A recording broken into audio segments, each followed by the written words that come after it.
স্বপ্নদোষ হলে রোজা নষ্ট হবে কি?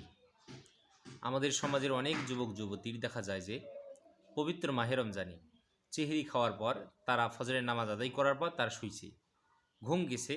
আর ঘুম থেকে উঠে দেখে অনেক নারী পুরুষের, অনেক যুবক যুবতীর এই সমস্যাটা হয়ে থাকে, স্বপ্নদোষ হয়ে থাকে।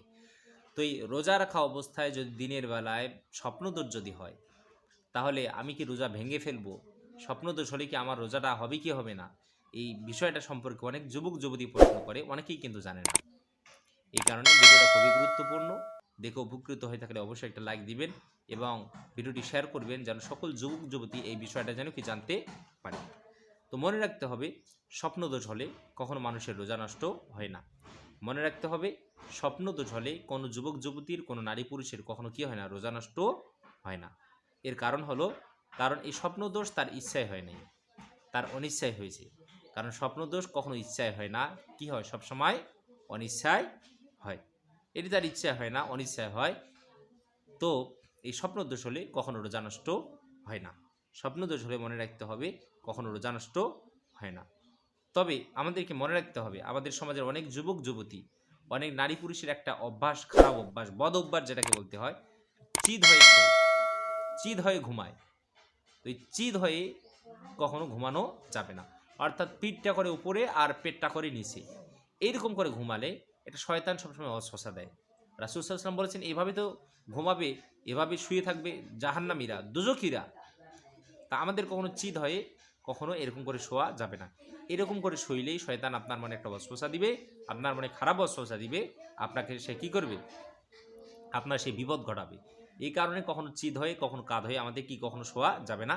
আমাদেরকে সুন্নত তরিকায় আমাদেরকে শুইতে হবে, ঘুমাতে হবে। তো মনে রাখতে হবে, স্বপ্নদোষ হলে কখনো রোজা নষ্ট হয় না। এর কারণে আপনার রোজার কোনো ক্ষতি হবে না, কারণ এটি আপনার ইচ্ছায় হয় নাই, কি হয়েছে, এটি আপনার অনিচ্ছায় হয়েছে। তবে কোনো নারী পুরুষ যদি, কোনো যুবক যুবতী যদি রোজা রাখা অবস্থায় ইচ্ছায় যদি বীর্যপাত ঘটায়, ইচ্ছায় যদি সে তার বীর্যপাত ঘটায়, তাহলে সাথে সাথে তার রোজাটা কি হয়ে যাবে, নষ্ট হয়ে যাবে। এই কারণে ইচ্ছায় কখনো বীর্যপাত ঘটানো যাবে না। ইচ্ছায় বীর্যপাত ঘটালেই আপনার সাথে সাথে রোজা নষ্ট হয়ে যাবে। এরপর দেখা গেল অনেক অনেক নারী পুরুষ, বিবাহিত নারী পুরুষ, তারা দেখা গেছে যে তারা বিবাহিত এখন, আগে রমজান মাসে তারা যা করতো, মেলামেশা করতো, কিন্তু রোজা অবস্থায় তারা ওই কাজটা করে ফেলেছে ভুলে।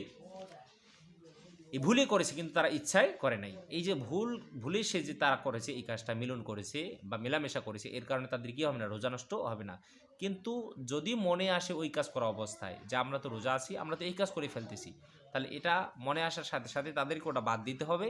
আর মনে আসার পরেও যদি তারা যদি বাদ না দেয়, তাহলে তাদের রোজা কি নষ্ট হয়ে যাবে, কারণ তাদের রোজা হবে না। কারণ তারা প্রথমত তারা এই কাজটা করছিল অনিচ্ছায়, ভুলে, কিন্তু পরবর্তীতে তারা এই কাজটা করেছে ইচ্ছায়। এর কারণে তাদের রোজা হবে না, রোজার সাথে সাথে কি হয়ে যাবে, নষ্ট হয়ে যাবে। এটা আমাদেরকে মনে রাখতে হবে। রব্বুল আলামিন আমাদের সবাইকে রোজাগুলো সঠিকভাবে আদায় করার তৌফিক যেন দান করেন।